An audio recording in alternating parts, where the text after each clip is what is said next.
Elle était tâtée à genoux dans la poussière quand il l'a trouvée. Elle ne suppliait pas, elle ne pleurait pas, elle fredonnait, un son bas et constant, comme quelque chose d'ancien et de paisible. Ses larges mains étaient posées sur ses genoux, ses yeux fixés sur le sol. Pendant ce temps, sa fille, sa Nora, qui n'avait pas émis un seul son depuis 2 ans, était assise à 1 mètre d'elle et respirait. Simplement, elle respirait. Elias Vance se tenait à la porte de sa grange, la main sur son fusil, mais il n'a pas tiré. Il ne savait pas encore que ce moment lui coûterait tout ce sur quoi il avait bâti son silence. Avant d'aller plus loin, dites-nous dans les commentaires de quelle ville vous nous regardez.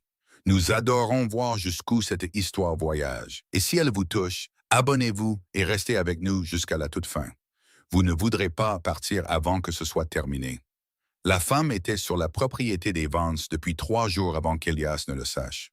De Carrero l'avait trouvé le premier matin, endormie dans un coin de la grange à foin, derrière la clôture est. Elle était recroquevillée sur le côté, un sac en toile de jute serré contre sa poitrine, comme si c'était la dernière chose au monde qui lui appartenait. Il s'est tenu dans l'embrasure de la porte, la regardant un long moment. Puis il est retourné à la maison et n'a rien dit. Il s'est dit que c'était parce qu'elle n'avait fait aucun mal. Il s'est répété la même chose le deuxième matin aussi. Quand il a sorti les chevaux aux premières lueurs du jour, il l'a vue déjà réveillée. Elle était assise contre le mur de la grange, les genoux repliés, regardant l'horizon passer du noir au gris sans bouger un muscle. Elle ne lui a rien demandé, n'a pas parlé. Elle l'a juste regardé avec le genre de yeux qui s'était déjà fait à l'idée d'être renvoyé et qui n'allait pas supplier. Il a laissé un morceau de pain de maïs sur le poteau de la clôture en rentrant. Le pain avait disparu quand il a vérifié. Le troisième matin, Dec a contourné la grange et a trouvé quelque chose d'inattendu. Nora était là, Nora Vance, 6 ans, qui ne quittait pas la maison avant que son père ne descende, qui n'approchait pas les étrangers, qui n'avait pas dit un seul mot depuis la nuit où sa mère avait été emportée de la chambre à aide, enveloppée dans le plus beau quilt de Clara. Cette Nora-là était accroupie dans la poussière à 1 mètre de la femme. Sa bande de tissu de lin était déroulée de son poignet, et elle la tenait à 2 mains comme une offrande. La femme n'y avait pas touché. Elle était assise là où elle avait été, les mains sur les genoux, les yeux baissés, fredonnant quelque chose qui n'était pas tout à fait une chanson. Une seule note, juste en dessous du seuil de ce qu'on appellerait de la musique. Stable et égale, elle remplissait l'espace entre elles, comme le brouillard matinal remplit un champ. Présente sans insister sur quoi que ce soit. Dec a observé pendant presque 1 minute entière. Puis il est allé trouver Elias dans le pâturage nord. « Il y a une femme dans la grange », a-t-il dit.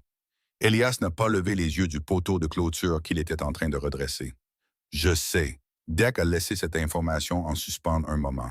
« Ça fait 3 jours qu'elle est là, je le sais aussi. Nora est avec elle. » Elias a levé les yeux. Puis il est retourné à la grange en marchant, sans courir, car c'était un homme qui ne courait pas là où d'autres hommes pouvaient le voir. Et aussi parce que quelque chose dans la façon dont Dec l'avait dit, le ton neutre, l'absence d'alarme, lui disait que sa fille n'était pas en danger.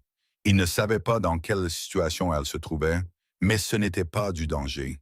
Il les a vus à travers l'interstice de la porte de la grange avant de la pousser. Nora, avec sa bande de lin tendue. La femme par terre, fredonnant, sans tendre la main, sans parler, sans rien faire qui puisse être qualifié d'approche.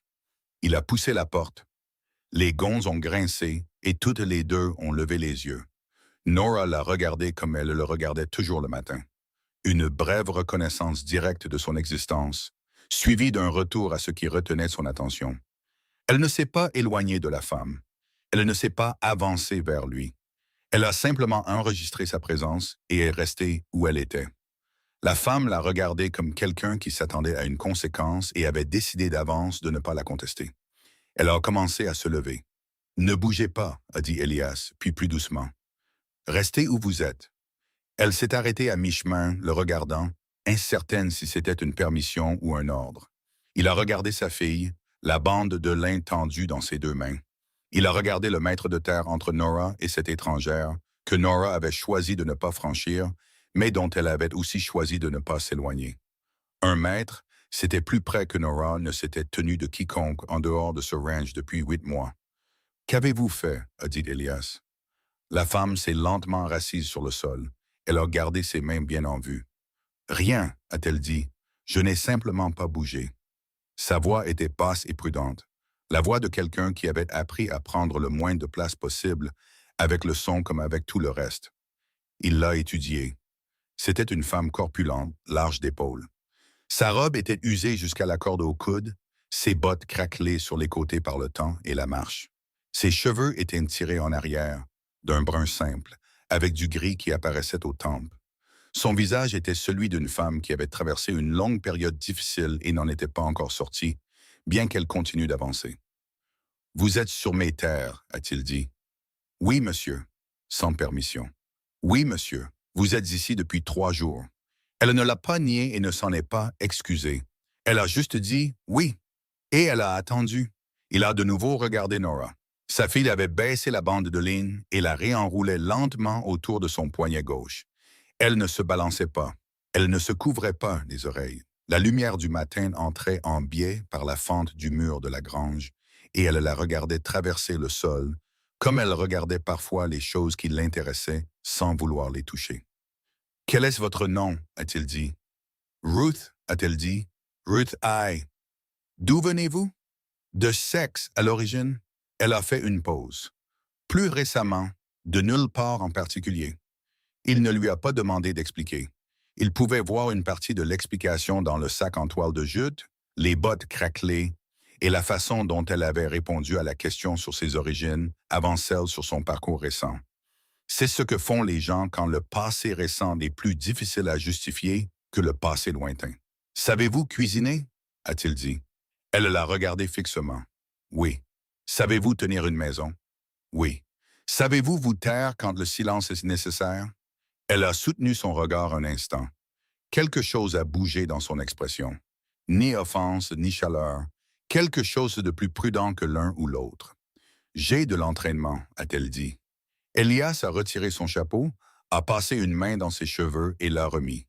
Il a regardé la grange autour d'eux, le foin, l'équipement et la faible lumière du matin. Il a regardé Nora, qui avait fini d'enrouler le lin et était maintenant assise, les 2 mains sur les genoux, le visage légèrement levé, observant la poussière danser dans le faisceau de lumière. « La maison est de l'autre côté du portail et à gauche au niveau du peuplier, » a-t-il dit. « Il y a une arrière-chambre avec un lit de corde. Vous prendrez vos repas séparément de nous, du moins jusqu'à ce que j'aie décidé de ce que je pense de cet arrangement. » Il a fait une pause. « Vous resterez à l'écart de Nora. Elle ne supporte pas bien que les gens l'approchent. Elle viendra à vous si elle le décide, et elle ne le fera pas, alors ne vous y attendez pas. » Ruth Calloway a regardé Nora. Puis elle a de nouveau regardé Elias. Elle n'a pas dit que Nora était déjà venue à elle. Elle n'a pas souligné qu'elle était déjà là et que Nora était déjà à 1 mètre d'elle. Au lieu de fuir, elle a dit « Très bien », et elle a attrapé son sac en toile de jute et s'est levée. Il l'a regardé passer le portail. Puis il a regardé sa fille.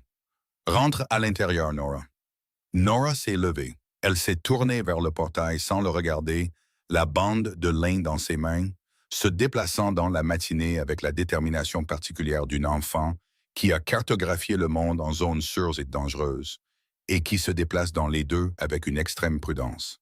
Elias l'a suivi et n'a rien dit de plus. Il s'est dit que c'était un arrangement pratique. La maison avait besoin d'être tenue, les repas devaient être préparés. Deck ne pouvait pas tout faire et le travail ne s'arrêtait pour rien de ce qui s'était passé dans cette chambre il y a 2 ans, ou pour quoi que ce soit qui se passait encore dans la grange le matin. Il s'est dit qu'il résolvait un problème, pas qu'il en créait un. Il résolvait des problèmes depuis 2 ans. C'était le seul langage qu'il lui restait. Ruth Calloway a trouvé l'arrière-chambre, le lit de corde, les 2 couvertures de laine pliées au pied du lit. Elle a trouvé la cuisine par une porte et le garde-manger au-delà, et s'est tenue un instant à faire l'inventaire de ce qu'il y avait et de ce qu'il n'y avait pas. Elle a trouvé une casserole avec un fond brûlé qui lui a dit que la dernière personne à avoir cuisiné sur cette cuisinière ne l'avait pas fait assez souvent pour en connaître les habitudes. Elle a trouvé près de la porte un panier de raccommodage qui attendait depuis si longtemps que certaines des chemises au fond avaient développé une odeur. Elle a commencé par le feu. Quand Elias est revenu de la grange 1 heure plus tard, la cuisine sentait la semoule de maïs et le café, et les chemises du fond du panier de raccommodage trempaient dans la bassine à l'extérieur. Il s'est arrêté dans l'embrasure de la porte et a regardé la cuisinière. Puis il a regardé la bassine. Il s'est assis sans commenter ni l'un ni l'autre. Elle a posé la nourriture devant lui et s'est reculée vers la cuisinière. Elle ne l'a pas regardé directement, à la manière d'une personne qui comprend que le fait d'être observé en mangeant donne à certains hommes l'impression d'être un problème en cours d'évaluation. Il a mangé, s'est levé et est ressorti. Ce fut tout pour la première journée. Nora n'est pas venue à la cuisine ce matin-là. Ruth l'entendait dans l'aile est de la maison. Pas des bruits de détresse, juste les bruits d'une enfant se déplaçant dans un ordre privé. Des objets placés et replacés. Le léger bruit de quelque chose traîné sur le sol. Une fois, une vocalisation basse et constante qui n'était pas tout à fait un chant, une note tenue pendant plusieurs secondes puis relâchée, tenue à nouveau et relâchée, comme quelqu'un testant la densité du silence autour de lui. Ruth a gardé ses mains à son travail et ne s'est pas dirigée vers le son. Elle comprenait quelque chose à propos de ce genre de son. Elle avait une sœur cadette nommée May, qui avait fait des sons similaires pendant 2 longues et difficiles années de leur enfance. Et ce que Ruth avait appris pendant ces années, c'est que la pire chose à faire était de faire du son le centre de son attention. Au moment où vous le regardiez directement, il cessait d'être quelque chose que l'enfant faisait et devenait quelque chose que l'enfant faisait pour vous, ce qui était une chose entièrement différente et qui généralement empirait tout. Alors elle a cuisiné, elle a raccommodé, elle a rentré les chemises de la bassine et les a étendues sur la corde à linge derrière la maison. Elle fredonnait à voix basse comme elle le faisait toujours quand ses mains étaient occupées, un son bas et sans forme. Pas une chanson que quiconque reconnaîtrait, juste un son qui occupait l'air sans rien en exiger. Nora est apparue à l'entrée de la cuisine en milieu de matinée. Pas dans la cuisine. Sur le seuil, une épaule contre le cadre, la bande de lin dans les 2 mains. Elle a regardé le sol, elle a regardé la cuisinière, elle a regardé la fenêtre, elle n'a pas regardé Ruth. Ruth ne l'a pas regardée. Elle a gardé les yeux sur la marmite qu'elle remuait, ses mains en mouvement et le fredonnement bas au fond de sa gorge, et elle a laissé la fille se tenir sur le seuil aussi longtemps que la fille avait besoin de s'y tenir. Nora est restée là pendant 11 minutes. Ruth ne les a pas comptées sur le moment, mais elle se souviendrait de la durée plus tard. La qualité particulière de ce silence, la façon dont il n'était pas inconfortable, mais pas facile non plus. La façon dont il exigeait quelque chose de spécifique de sa part. Pas de la chaleur, pas de la douceur, mais de la constance. Un refus d'être le genre de présence qui exige une réponse. Puis Nora s'est éloignée du seuil et est retournée vers l'aile est, et les bruits de son ordre privé ont repris. Ruth a continué de remuer. Elias est entré à midi, s'est assis, a mangé et est ressorti. Cette fois, avant d'atteindre la porte, il s'est arrêté. « Elle est venue à la cuisine », a-t-il dit. Ce n'était pas une question.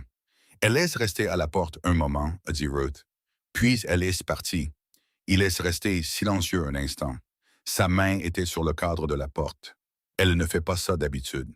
Je me suis dit qu'elle le ferait peut-être avec le temps. Il l'a regardé d'un regard plat et mesuré qui n'était pas hostile, mais pas ouvert non plus. « Ne vous faites pas trop d'idées sur Nora », a-t-il dit. « Les gens viennent ici avec des idées sur ce dont elle a besoin et ce qui l'aidera. Et chacun d'entre eux a empiré les choses, pas amélioré. Des médecins, des femmes de l'Église, une enseignante d'Austin qui a duré 9 jours. « Je n'ai pas d'idée », a dit simplement Ruth. Il l'a étudié. « Alors qu'avez-vous » Elle y a réfléchi un véritable instant. De la manière dont une personne réfléchit à quelque chose qu'elle sait, mais qu'on ne lui a jamais demandé de formuler avec des mots auparavant. « Une sœur », a-t-elle dit, « qui ressemble un peu à votre fille, qui m'a appris que certaines personnes n'ont pas besoin que vous répariez le silence. Elles ont besoin que vous soyez dedans avec elles. » Elias n'a pas répondu. Il est resté dans l'embrasure de la porte un autre instant, puis est sorti et a fermé la porte. Ce soir-là, Cornelius Slade est arrivé par la route du portail sur son cheval noir. Ruth l'a vu de la fenêtre. Une femme au dos droit, dans la cinquantaine, dans une robe sombre, qui était trop belle pour un mardi après-midi, dans un ranch en activité. ce qui signifiait qu'elle l'avait mise spécifiquement pour cette visite. Elle n'a pas regardé la maison. Elle a cherché Elias. Elias est sorti de la grange et ils ont parlé pendant plusieurs minutes près du portail. Ruth ne pouvait pas entendre les mots, mais elle pouvait lire la conversation dans la façon dont Cornelius Slade se tenait, la légère inclinaison vers l'avant, le lent tour de tête unique vers la maison, puis en arrière. Elias se tenait les bras le long du corps, ce qui était la posture d'un homme recevant quelque chose qu'il n'avait pas demandé. Quand Cornelius Slade est reparti, Elias est resté un moment au portail. Puis il est retourné à la grange sans entrer. Ruth a mis la table pour le souper et n'a rien dit. Elle a attendu pendant le souper. Elias à son bout de la table, l'aile est silencieuse et sombre. Nora déjà couchée pour la nuit. Il a parlé sans lever les yeux de son assiette. Cornelius Slade est passé. J'ai vu. Elle reviendra. Il a déplacé la nourriture d'un côté de son assiette à l'autre. Elle le fait généralement quand il y a quelque chose dans cette communauté qu'elle a décidé de corriger. Ruth a regardé sa tasse. Qu'est-ce qu'elle pense qu'il faut corriger cette fois? Il lui a jeté un bref regard. Vous? Elle a hoché la tête. Elle s'y attendait. Elle s'y attendait depuis le moment où elle avait franchi le portail, pour être honnête avec elle-même. Les femmes qui arrivaient comme elle, de nulle part, de rien, transportant tout ce qu'elles possédaient dans un sac qui pesait moins qu'une selle, n'arrivaient pas dans de petites communautés frontalières sans générer exactement ce genre de conversation. « Que lui direz-vous » a demandé Ruth. Elias a regardé la table. « Je ne sais pas encore. » Il a fini son repas et a repoussé sa chaise. Il s'est levé. Il a regardé l'embrasure de la porte de l'aile et un moment, comme il le faisait parfois quand il pensait que personne ne regardait. Un regard qui n'était pas doux, mais pas dur non plus. Un regard qui avait quelque chose qui travaillait derrière, pour lequel il n'avait pas trouvé les mots. Elle a laissé une plume aujourd'hui, a-t-il dit, sur la marche arrière. Il l'a dit comme on dirait quelque chose qu'on n'est pas sûr que quelqu'un d'autre comprendrait. Ruth a levé les yeux. Ça veut dire que ce sera une bonne journée, a-t-il dit. Elle le fait quand elle estime que la journée va tenir la route. C'est un bon signe, a dit prudemment Ruth. Oui, il laisse rester là un instant de plus. Elle n'en avait pas laissé une seule depuis 6 semaines. Il est allé se coucher sans rien dire de plus. Ruth est restée assise à la table, seule dans la faible lumière de la lampe à huile, ses mains à plat sur le bois. Elle a pensé à une fille qui avait cessé de parler au monde, mais qui n'avait pas complètement cessé de parler. Qui avait simplement trouvé un langage plus petit, plus silencieux, et qui attendait de voir si quelqu'un dans le monde autour d'elle l'apprendrait. Elle a pensé à la plume sur la marche arrière. Elle a passé à Nora debout à l'entrée de la cuisine pendant 11 minutes, regardant une femme qu'elle ne connaissait pas cuisiner de la semoule de maïs sur une cuisinière qui ne lui appartenait pas. Elle a pensé au dos droit de Cornelia Slade et à sa belle robe un mardi. Elle a pensé à tout cela comme une personne pense à un incendie qu'elle voit au loin, sachant qu'il arrive, connaissant la direction, calculant ce qui doit être déplacé avant qu'il n'arrive. Puis elle s'est levée, a couvert les braises et est allée dans sa chambre. Elle s'est allongée sur le lit de corde dans le noir et a écouté la nuit du Texas, le vent dans les chênes broussailleux le long de la clôture, le meuglement lointain du bétail dans le pâturage nord, le craquement occasionnel de la maison qui s'installait dans le froid. L'aile était silencieuse. Aucun bruit de détresse, aucun gémissement cyclique, juste le silence doux et complet d'un enfant qui dort. Ruth a fermé les yeux. Elle a pensé à la bande de lin tendue à 2 mains. L'offrande qui n'était pas tout à fait une offrande, tendue en direction d'une étrangère qui avait été assez prudente pour ne pas tendre la main en retour. Elle a pensé à ce qu'il en coûtait à un enfant de tendre, ne serait-ce que cela. Elle a pensé à ce qu'il en coûterait à cet enfant si la personne vers qui elle l'avait tendu disparaissait, comme toutes les autres personnes de sa vie avaient fini par disparaître. Ruth Calloway avait été livrée à ce ranch comme quelque chose dont personne d'autre ne voulait. Elle savait ce que cela faisait.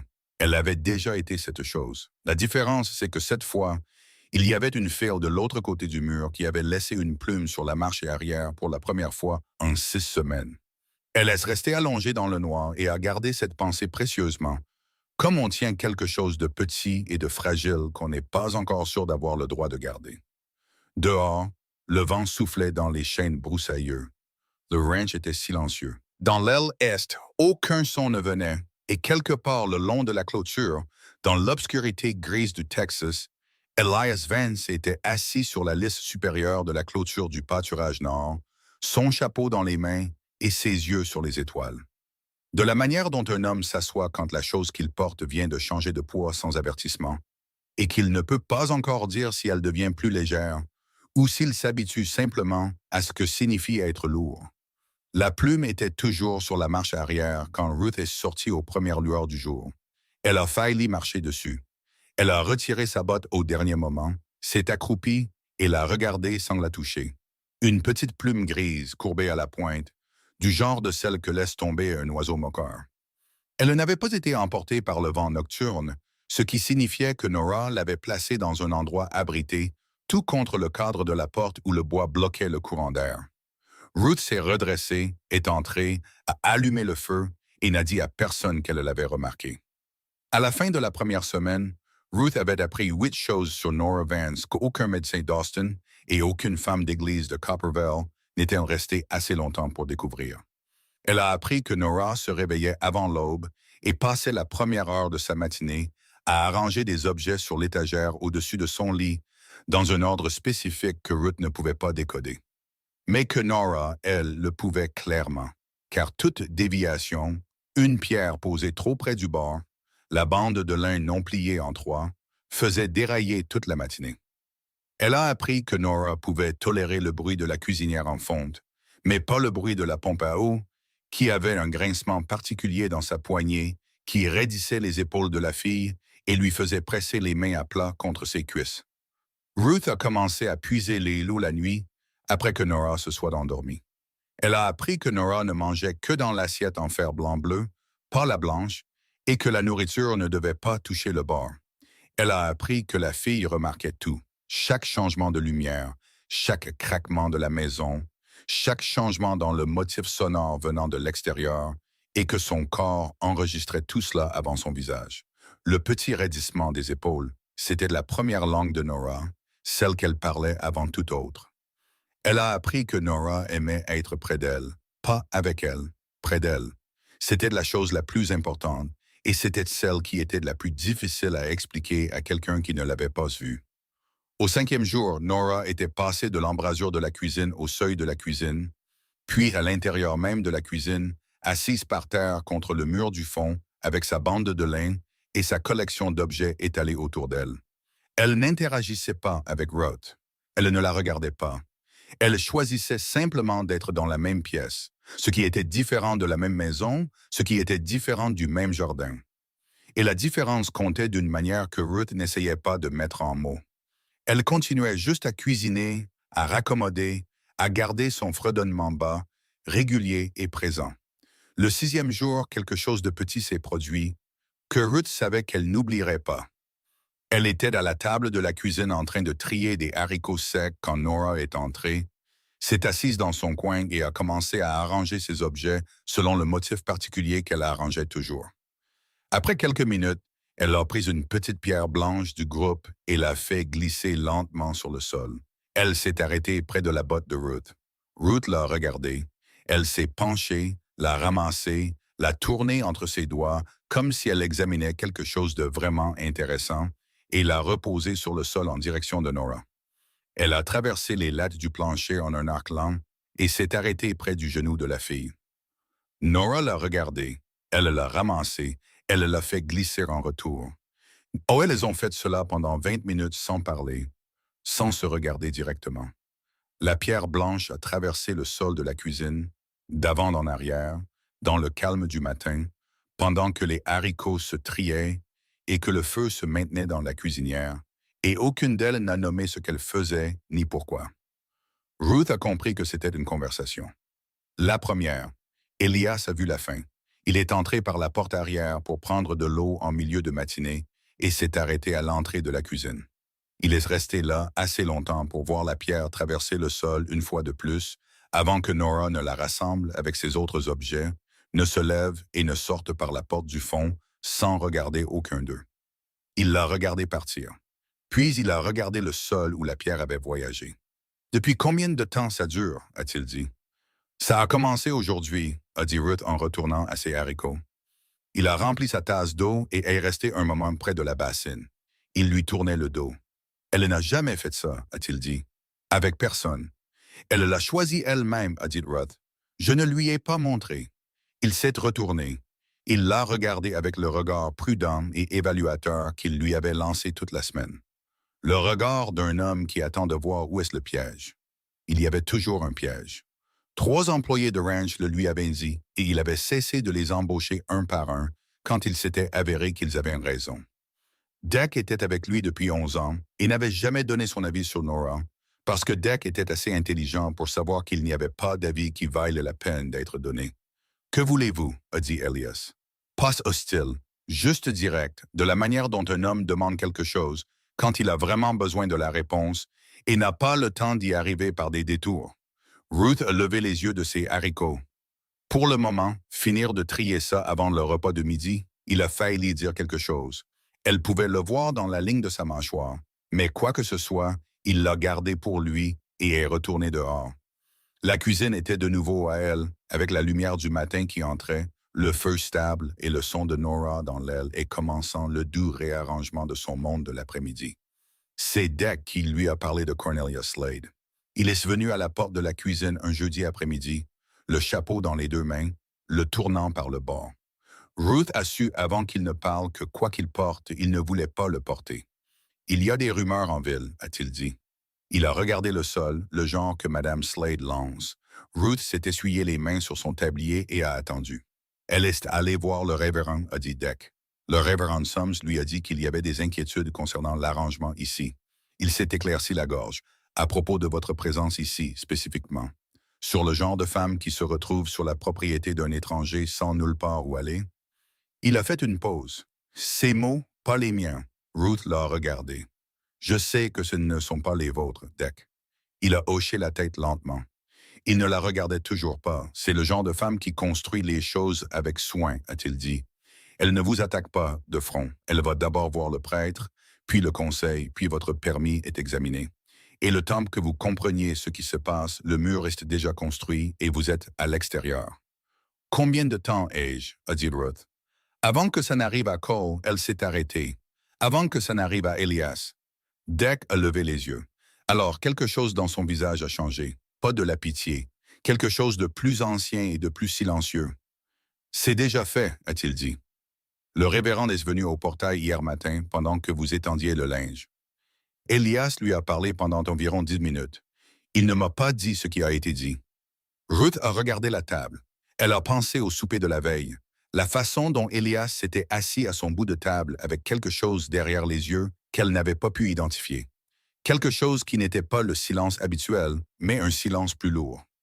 Le genre qui pèse sur un homme quand on lui a dit quelque chose dont il ne sait pas encore quoi faire. « Merci de me l'avoir dit », a-t-elle dit.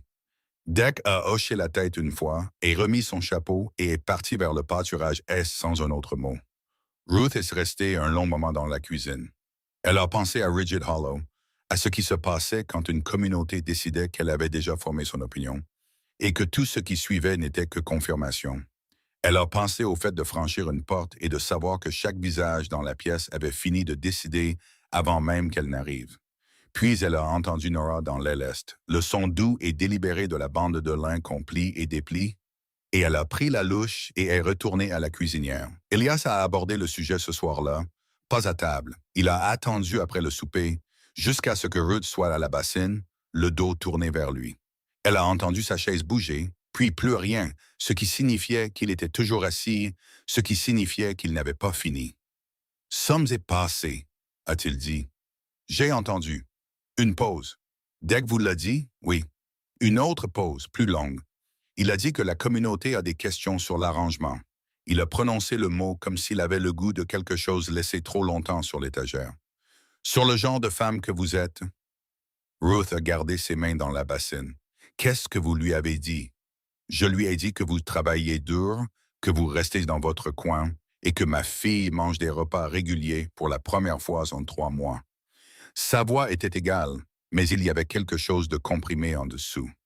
La façon dont un homme parle quand il retient quelque chose avec l'effort spécifique d'une personne qui a appris que laisser sortir les choses coûte plus cher que de les garder. Il a dit que ce n'était pas la question. « Ce n'est jamais la question », a dit Ruth.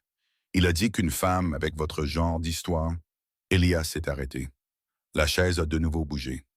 Ces mots, je sais ce qu'il veut dire par là, a dit Ruth. Elle a séché ses mains lentement et s'est retournée. Elle l'a regardé directement, comme elle l'avait regardé ce premier matin dans la grange. J'ai fait un choix qu'un homme m'a convaincu de faire. Il est parti. Mon père a fermé la porte. Un homme nommé Clem Haverford m'a fait travailler pendant 3 ans et demi pour un salaire que j'ai à peine vu. Voilà mon histoire. Je n'ai pas honte des parties qui n'étaient pas de mon fait, et pour les parties qui l'étaient, j'ai déjà assez réfléchi. Elias a regardé la table. Je ne vous demande pas la permission de rester, a-t-elle dit. Je vous dis ce que vous trouveriez si vous cherchiez, pour que vous n'ayez pas à chercher. La cuisine est restée silencieuse pendant un long moment. La lampe maintenait son petit cercle de lumière, et dehors, le vent soufflait dans les chênes broussailleux, comme il le faisait toujours le soir, ce son bas et constant qui, en 8 jours, avait commencé à ressembler à quelque chose de familier. Je ne cherche pas, a finalement dit Elias. Elle a hoché la tête une fois et est allée dans sa chambre. Elle s'est allongée dans le noir et a pensé au dos droit de Cornelia Slade et à sa belle robe. Elle a pensé au Reverend Sums allant au portail au lieu de la porte, ce qui était le geste d'un homme qui voulait délivrer un message sans avoir à se tenir à l'intérieur de la maison où il atterrirait. Elle a pensé au mur que Deck avait décrit, construit avec soin, construit lentement, et comment, au moment où on le voyait, il était déjà terminé. Elle n'avait pas peur de Cornelia Slade. Elle avait affronté pire. Ce dont elle avait peur était plus simple que cela et plus difficile à nommer. Elle avait peur que Nora fasse glisser la pierre blanche sur le sol le matin et ne trouve personne de l'autre côté.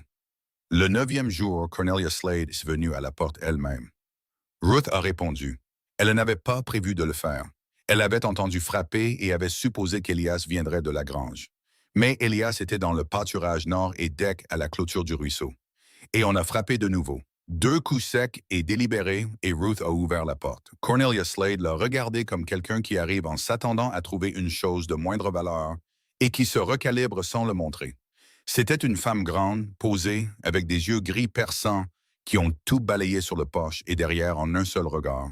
« Je cherche Monsieur Vance, a-t-elle dit. « Il est dans le pâturage nord, a dit Ruth. Il sera de retour avant le coucher du soleil. » Cornelia Slade n'a pas bougé pour partir. Elle a regardé Ruth avec ce regard mesuré, celui qui n'était pas tout à fait hostile, mais qui contenait un verdict déjà rendu. « Vous devez être la femme qu'Ilia Puitt a amenée, a-t-elle dit. « Ruth Calloway, a dit Ruth. « Oui, madame. Et combien de temps comptez-vous rester? » Ruth l'a regardé. « Aussi longtemps que M. Vance aura besoin que la maison soit tenue et les repas préparés. » « Je vois. » 2 mots. Ruth savait exactement ce que ces 2 mots contenaient. Elle les avait entendus auparavant, de voix différentes, de directions différentes. Et ils contenaient toujours la même chose. Un jugement rendu, une catégorie assignée, une conversation qui était déjà terminée avant d'avoir commencé. « Y a-t-il un message que vous voudriez que je lui transmette? » a demandé Ruth. Les yeux de Cornelia Slade se sont déplacés au-delà de l'épaule de Ruth dans la cuisine. Ruth ne s'est pas retournée, mais elle savait ce qu'il y avait là. Le tas de raccommodage plié sur la table, l'assiette en fer blanc du repas de midi de Nora, la pierre blanche sur le rebord de la fenêtre où Ruth l'avait posée la veille parce qu'elle l'avait trouvée près de sa chaise et avait estimé que Nora l'avait laissée là exprès. « Dites-lui, a dit Cornelia Slade, que le conseil de la communauté se réunira vendredi et que les gens ont posé des questions sur l'enfant, sur l'arrangement. » Elle a fait une pause sur la question de savoir si c'est une situation convenable pour une jeune fille qui ne peut pas parler pour elle-même. Ruth a tenu le cadre de la porte et n'a rien dit pendant un moment. Puis elle a dit très calmement, « Nora a mangé 3 repas aujourd'hui et a laissé une plume sur la marche arrière ce matin. C'est la 3e fois en 9 jours. C'est le plus qu'elle ait fait l'une ou l'autre de ces choses dans 6 mois. » Elle a regardé Cornelia Slade directement. Quand vous demandez si c'est convenable pour elle, je veux m'assurer que vous demandez à propos d'elle et non de quelque chose d'autre. Cornelia Slade s'est redressée. Les lignes autour de sa bouche se sont resserrées. Je parlerai directement avec M. Vance, a-t-elle dit. Oui, madame, a dit Ruth. Je lui dirai que vous êtes venue. Elle a fermé la porte. Elle est restée le dos contre la porte un long moment et a respiré par le nez, lentement et régulièrement. Puis elle a entendu un son de l'aile S. Pas de la détresse, pas le gémissement cyclique d'un mauvais matin, mais une vocalisation calme et délibérée. Une note tenue, stable. Le genre que Nora faisait parfois l'après-midi quand le monde avait été acceptable, et qu'elle marquait ce fait. Ruth s'est détachée de la porte et est retournée à la cuisinière. Ce soir-là, elle a transmis le message à Elias. Simplement, sans commentaire, de la manière dont elle livrait toujours les choses qui devaient atterrir exactement comme elles étaient, sans ses empreintes digitales dessus. Elle lui a dit que Cornelia Slade était venue. Elle lui a parlé de vendredi. Elle lui a parlé de la réunion du conseil. Il a écouté les bras croisés, son chapeau sur la table devant lui, regardant le grain du bois. Quand elle a fini, il n'a rien dit pendant un long moment. Elle a dit « l'enfant ». Il a finalement dit « oui ». Sa mâchoire s'est crispée, quelque chose a traversé son visage, bref et interne. Le visage d'un homme qui a été patient longtemps et qui calcule la patience qui lui reste. Elle ne sait rien de Nora. Il ne l'a pas dit comme une question. C'était le genre de déclaration spécifique qu'un homme fait quand il décide de quelque chose, et que le dire à voix haute fait partie de la décision. Non, a dit Ruth. Elle ne sait pas. Il a pris son chapeau sur la table. Il l'a tourné dans ses mains comme Deck tournait son chapeau, ce que Ruth avait commencé à comprendre comme étant le geste que les hommes de ce pays faisaient quand ils portaient quelque chose qu'ils n'avaient pas encore décidé comment poser. Elle a encore laissé une plume ce matin, a dit Nora. Il l'a dit sans lever les yeux. L'avez-vous vu? Je l'ai vu, a dit Ruth. Il a hoché la tête. Il a posé le chapeau sur le crochet près de la porte. Il a regardé l'embrasure de la porte de l'aile et un long moment, comme il la regardait toujours le soir, avec cette chose qui travaillait derrière ses yeux qu'il ne nommait jamais. Puis il a dit, assez bas pour que ce soit pour lui-même. C'est la première fois en plus d'un an qu'elle le fait 3 jours de suite. Il est allé se coucher. Ruth est restée assise à la table, seule, et a écouté la nuit s'installer autour du ranch. Elle a pensé à vendredi, à ce que vendredi apporterait, à ce que cela coûterait, et si la pierre sur le rebord de la fenêtre, les plumes sur la marche arrière et 20 minutes d'une pierre blanche traversant le sol d'une cuisine étaient des choses qui pourraient survivre à ce que Cornelia Slade était en train de construire dans cette salle de réunion. Elle a pensé à la main de Nora tendue dans la grange avec la bande de laine, le matin de leur rencontre. L'offrande qui n'était pas tout à fait une offrande. L'enfant qui avait cessé de parler à un monde qui avait cessé d'avoir un sens et qui essayait, lentement et prudemment, et dans le seul langage qu'il lui restait, de savoir s'il était sûr d'essayer à nouveau. Ruth a posé sa main à plat sur la table et l'a regardé.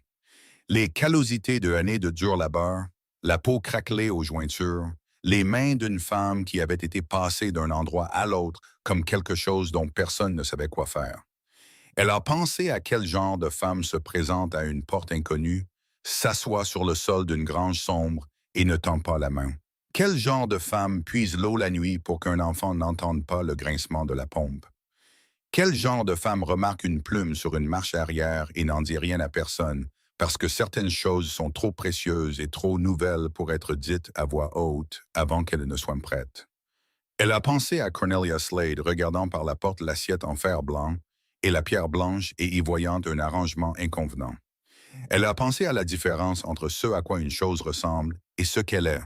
Puis elle s'est levée, a couvert le feu, a vérifié la porte de l'aile est, fermée, silencieuse. Le son doux de la respiration régulière de Nora, lui parvenant à travers le bois, et elle est allée dans sa chambre. Le vent soufflait dans les chênes broussailleux, le ranch gardait son silence. Sur la marche arrière, dans l'encoche abritée contre le cadre de la porte, une petite plume grise reposait là où Nora l'avait placée avant le coucher du soleil, non dérangée par le vent nocturne, attendant le matin. Vendredi est arrivé comme les choses difficiles arrivent toujours. Pas annoncé, juste soudainement présent, comme une pierre qui est dans votre botte depuis le début de la marche et que vous ne sentez que lorsque vous vous arrêtez enfin de bouger. Ruth était à la cuisinière aux premières lueurs du jour quand Elias est descendu plus tôt que d'habitude. Elle pouvait le dire au son de ses bottes, pas le pas lent et délibéré d'un homme se déplaçant dans une matinée qu'il a déjà planifiée, mais quelque chose de plus court, de plus contenu. La démarche d'un homme dont l'esprit était déjà ailleurs avant que son corps n'arrive dans la pièce. Il a versé son café, s'est tenu à la fenêtre et ne l'a pas bu. Vous n'êtes pas obligé d'y aller, a-t-il dit. Il regardait par la fenêtre, pas elle. Je n'avais pas l'intention d'y aller, a dit Ruth. Il s'est retourné. La réunion est à 3 heures à la mairie. Il a fait une pause. Deck sera là. Il peut rester avec Nora. Je sais. Je vous dis que vous n'êtes pas obligé d'être là. Ruth a posé la louche et l'a regardé. J'ai été dans des pièces qui prenaient des décisions à mon sujet pendant que j'attendais ailleurs. Elle a dit, je sais ce qui sort de ces pièces. Ce n'est pas quelque chose que je prévois de répéter. Elias l'a regardé un long moment. Quelque chose a bougé sur son visage qu'elle avait commencé à reconnaître au cours des 2 dernières semaines. Ce bref travail interne, le regard d'un homme qui s'est forgé une opinion et qui décide si cette opinion est la sienne à offrir. Il a bu son café. Il a posé la tasse. Alors nous y allons ensemble, a-t-il dit, et il laisse remonter chercher son chapeau. Nora est arrivée à l'entrée de la cuisine 10 minutes plus tard, dans sa robe bleue et son tablier blanc, la bande de lin dans sa main gauche. Elle a regardé la cuisinière. Elle a regardé la table. Elle a regardé la porte arrière, là où Ruth se tenait et qui était maintenant vide. Ruth est revenue de la marche arrière avec le petit bois du matin et s'est arrêtée en voyant la fille. Nora tenait quelque chose dans sa main droite. Une plume. Pas posée. Tenue, son bras légèrement tendu, la plume en équilibre sur sa paume ouverte. Ruth a posé le petit bois lentement. Elle a traversé la cuisine et s'est accroupie pour être à la hauteur des yeux de la fille. Elle n'a pas tendu la main vers la plume. Elle l'a juste regardée, puis a regardé le visage de Nora, qui était légèrement tourné sur le côté, comme toujours. Les yeux ne rencontrant pas tout à fait les siens, mais proches, plus proches que d'habitude. « C'est une belle plume », a dit doucement Ruth. « D'oiseau moqueur, je suppose. » Les doigts de Nora se sont refermés sur la plume un instant, puis elle l'a tendue davantage. Ruth l'a prise. Elle l'a tenue comme elle avait tenu la pierre blanche, avec soin, sincèrement, comme quelque chose qui valait la peine d'être tenu. Puis elle a regardé Nora. « Merci », a-t-elle dit. Nora s'est retournée et est repartie vers l'aile est. Ruth est restée dans la cuisine, tenant la plume, comprenant exactement ce que cela signifiait, et ne se faisant pas encore confiance pour y penser trop directement, car certaines choses, regardées en face, ont tendance à vous submerger avant que vous ne soyez prêt. Elle a mis la plume dans la poche de son manteau et est retournée à la cuisinière. Ils sont allés en ville à pied à 2 heures. Ruth et Elias laissant Deck à la maison avec pour instruction de laisser Nora fixer les termes de l'après-midi. Deck avait hoché la tête d'une manière qui disait à Ruth qu'il avait prêté plus d'attention à la fille qu'il ne l'avait jamais laissé paraître. La marche jusqu'à Copperville était d'un demi-mile sur la route plate entre le portail du ranch et les premiers bâtiments de la communauté. Ils l'ont fait principalement en silence. L'après-midi était sec et calme, le genre d'après-midi texan de fin d'automne où le ciel prend une nuance particulière de bleu pâle, qui semble presque froid jusqu'à ce que vous soyez dedans et que vous réalisiez qu'il y a encore de la chaleur, basse, retenue près du sol. À mi-chemin de la ville, Elias a dit sans la regarder, elle n'a jamais donné de plume à personne avant. Ruth a regardé la route devant elle. Je sais, elle les garde. Elle en a une boîte en fer blanc pleine depuis qu'elle a 3 ans. C'est Clara qui a commencé. Sa voix n'a pas changé quand il a prononcé le nom de Clara. Ce que Ruth avait fini par comprendre n'était pas de l'indifférence, mais le contraire. Le contrôle exercé d'un homme qui avait appris que laisser ce nom émouvoir sa voix devant d'autres personnes lui coûtait plus qu'il ne pouvait se permettre de dépenser.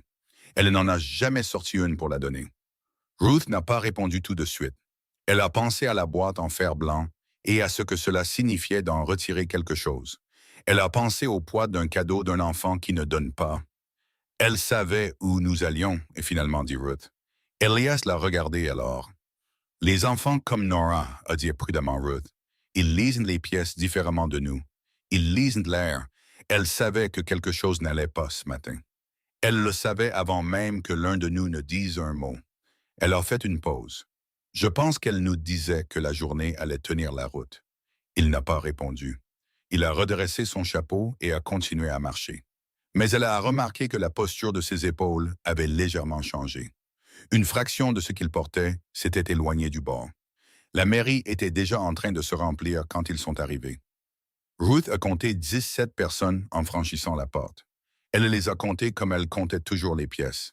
C'était une habitude qu'elle avait développée quelque part entre la porte de son père et le ranch de Clint Havford. Cette évaluation involontaire du nombre de personnes déjà positionnées contre elle avant même qu'elle n'ouvre la bouche. Cornelia Slade se tenait à l'avant, près de la cuisinière en fonte. Ses mains étaient jointes à sa taille et son dos était aussi droit que le jour où elle était venue à la porte du ranch, ce qui disait à Ruth qu'elle n'avait pas dévié d'un seul degré dans les jours qui s'étaient écoulés. Le révérend Sum s'était assis à sa gauche, les mains jointes sur la table, regardant le grain du bois avec l'expression d'un homme qui a accepté d'être présent à quelque chose sans tout à fait accepter d'en être responsable. Un homme plus âgé à la table centrale avait un registre ouvert devant lui et un stylo posé sur la tranche. Trapu, aux cheveux gris, le genre d'homme qui avait appris à tenir des registres des affaires des autres parce que cela lui donnait l'apparence de l'autorité sans en avoir le poids. Martha Hale était au deuxième rang. Elle a regardé le sol quand Ruth est entrée, ce qui a dit à Ruth que Martha Hale n'était pas entièrement à l'aise avec ce à quoi elle avait accepté de participer, mais pas assez mal à l'aise pour partir. Personne n'a parlé quand Ruth et Elias sont entrés. La pièce était empreinte du silence particulier des gens qui parlaient de quelqu'un et qui venaient d'être interrompus par l'arrivée de cette personne. Ruth connaissait bien ce silence. Elle y était déjà entrée. Elle l'a laissé s'installer, a trouvé 2 places sur le banc le plus proche de la porte et s'est assise. Cornelia Slade a attendu juste assez longtemps pour faire comprendre qu'elle n'ajustait pas son plan pour tenir compte de leur arrivée. Puis elle a commencé. « Nous sommes réunis aujourd'hui », a-t-elle dit de la voix mesurée d'une femme qui avait répété cela, pour répondre aux préoccupations soulevées par des membres de cette communauté concernant le foyer d'Elias Vance. Elle a regardé la pièce plutôt que Ruth ou Elias directement. Ce ne sont pas des préoccupations personnelles. Ce sont des préoccupations de normes communautaires, de conduite appropriée et du bien-être d'un enfant qui n'a pas de mère et ne peut pas parler pour elle-même. L'homme au registre a levé les yeux. Les droits d'eau sur la limite est de la propriété à Vance sont actuellement dans la 2e année de leur dépôt provisoire. Il a dit « Il y a des questions quant à savoir si la composition du foyer répond aux exigences de ces droits d'eau ont été déposés et payés en totalité. » a dit Elias depuis le banc près de la porte. Sa voix était égale. L'homme a regardé son registre. La composition du foyer n'a pas été divulguée au moment du dépôt. La composition du foyer est un éleveur, sa fille, un employé de ranch et une femme employée pour tenir la maison, a dit Elias. Ce n'est pas une composition. C'est un ranch en activité. Cornelia Slade a fait un pas en avant. Monsieur Vance, avec respect, la préoccupation n'est pas l'emploi lui-même. La préoccupation est le caractère de la personne employée. Elle a regardé Ruth pour la première fois directement. Une femme sans famille, sans référence, sans statut dans cette communauté, qui est arrivée ici sans origine établie, avec une histoire qui inclut d'avoir été trompée par un homme que cette communauté n'a jamais tenu pour responsable, a dit Ruth. La pièce a bougé, plusieurs têtes se sont tournées. Ruth s'est levée, elle n'avait pas prévu de se lever, elle avait prévu de s'asseoir, d'écouter et de laisser Elias parler parce qu'elle savait que la pièce l'entendrait d'une manière qu'elle ne l'entendrait pas, elle. Mais Cornelia Slade avait dit le mot « histoire » avec un poids particulier, le poids de quelqu'un qui a décidé que l'histoire d'une femme est la somme de ce qui lui a été fait plutôt que de ce qu'elle a fait. Et Ruth était assise sous ce poids spécifique depuis assez longtemps pour ne plus vouloir le porter. « Mon histoire, » a dit Ruth, en gardant sa voix égale, « c'est que j'ai fait confiance à un homme qui a fait de belles promesses et qui a disparu. Mon histoire, c'est ce que mon père a fermé la porte. Mon histoire, c'est 3 ans et demi de travail pour lequel j'ai à peine été payé parce que je n'avais nulle part où aller et que personne ne se demandait si c'était juste. » Elle a regardé la pièce, chaque visage à son tour. Le regard calme d'une femme qui a été regardée toute sa vie et qui a finalement décidé de regarder en retour. Pas une seule personne dans cette pièce n'a posé de questions à ce sujet avant de se forger une opinion. Pas une seule personne n'est venue au ranch des Vance pour voir ce qui s'y passait réellement. Ce que vous savez de moi, c'est ce que vous avez décidé de savoir. Et vous l'avez décidé avant même que je mette les pieds dans ce bâtiment. L'expression de Cornelia Slade s'est durcie. Personne ne remet en question ce qui vous est arrivé dans le passé, Mademoiselle Calloway. Nous nous interrogeons sur ce qui est approprié maintenant pour le bien d'un enfant qui a mangé 3 repas par jour pour la première fois depuis des mois, a dit Ruth. qui a laissé une plume sur la marche arrière ce matin et me l'a donnée de sa propre main avant que nous venions ici, qui a fait glisser une pierre blanche sur le sol d'une cuisine et a attendu de voir si je la ferais glisser en retour. Sa voix n'a pas monté. Elle a fait le contraire. Elle est devenue plus silencieuse. Elle a pris le silence particulier de quelque chose qui n'a pas besoin de volume parce qu'il a du poids. Cet enfant a trouvé quelque chose au cours des 2 dernières semaines qu'elle n'avait pas eu depuis 2 ans. Et vous êtes assis dans ce bâtiment à appeler ça un problème.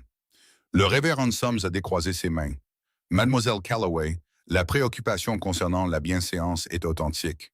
Une femme célibataire vivant dans la maison d'un veuf. Qu'est-ce qui le rendrait convenable? A demandé Ruth. Elle l'a regardé directement. Dites-moi quel papier je dois porter. Dites-moi quelle permission obtenir et de quel homme. Dites-moi quel arrangement cette pièce trouverait acceptable, parce que j'ai déjà posé cette question dans une pièce très semblable à celle-ci. Et je n'ai jamais reçu de réponse, parce que la réponse exigerait d'admettre qu'il n'y a pas d'arrangement. Il n'y a que l'opinion de gens qui ont décidé de ce que vaut une femme comme moi avant même qu'elle n'ouvre la bouche. La cuisinière dans le coin a fait un tic-tac et un bruit sec. Un des hommes au fond a regardé ses bottes. Puis la porte s'est ouverte. Elle s'est ouverte comme les portes s'ouvrent quand la personne de l'autre côté a pris une décision.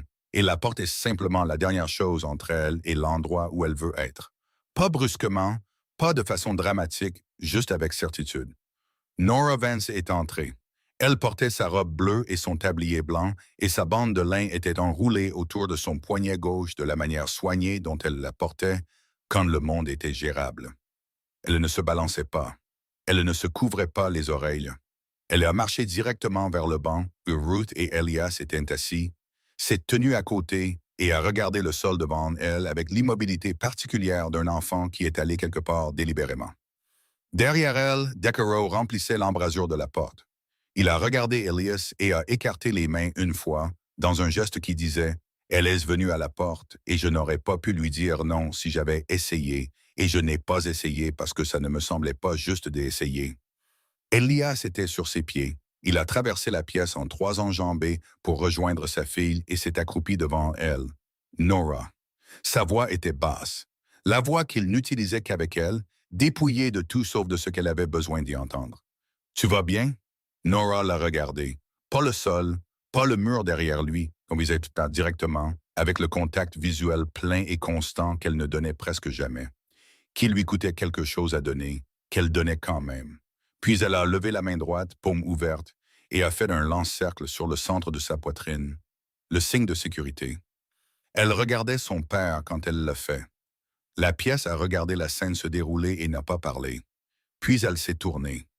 Elle s'est tournée vers Ruth avec la même détermination qu'elle avait eue en franchissant la porte, a fouillé dans la poche de son tablier et en a sorti la pierre blanche, sa pierre blanche, celle du sol de la cuisine, et l'a tendue à 2 mains, comme elle avait tenu la bande de lin dans la grange ce premier matin. L'offrande qui était plus qu'une offrande, la confiance qui avait coûté quelque chose à accorder. Ruth a traversé la pièce. Elle s'est accroupie devant Nora. Elle a pris la pierre dans ses 2 mains, l'a tenue et a regardé le visage de la fille. Sans essayer de donner à son expression une forme particulière, laissant simplement être ce qu'elle était, c'est-à-dire une femme qui s'efforçait de ne pas laisser un enfant de 6 ans la voir s'effondrer. « Je l'ai, » a dit doucement Ruth. « Merci, ma chérie. » Les yeux de Nora ont tenu les siens un instant. Puis elle s'est retournée vers Elias, s'est tenue à côté de lui, a resserré la bande de lien autour de son poignet et a regardé le sol avec l'air d'un enfant qui a fait ce qu'il est venu faire et qui attend maintenant que les adultes rattrapent leur retard. La pièce était complètement immobile. Cornelia Slade a regardé l'enfant. Elle a regardé la pierre dans la main de Ruth.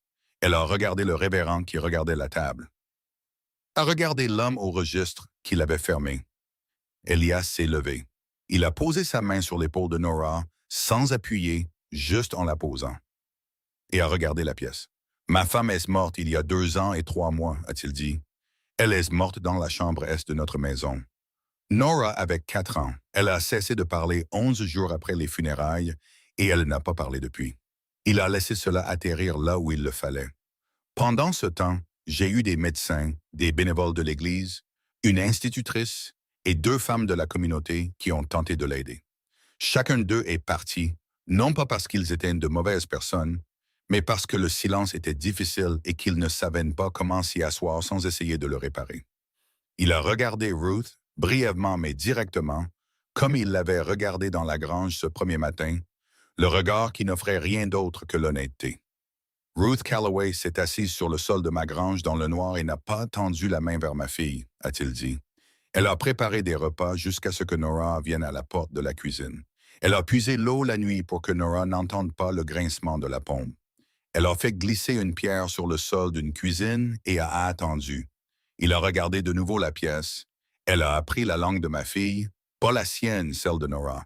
Et personne ne lui a demandé, et personne ne l'a payé en plus pour ça, et elle l'a fait parce que c'est le genre de femme qu'elle est. Les lèvres de Cornelia Slade se sont pressées l'une contre l'autre. Monsieur Vance, nous ne remettons pas en question son travail avec l'enfant. Alors qu'est-ce que vous remettez en question? Sa voix était toujours égale, mais il y avait quelque chose en dessous maintenant. Quelque chose qui avait atteint la fin d'une longue patience et qui en avait assez de prétendre que cette patience n'avait pas de limite.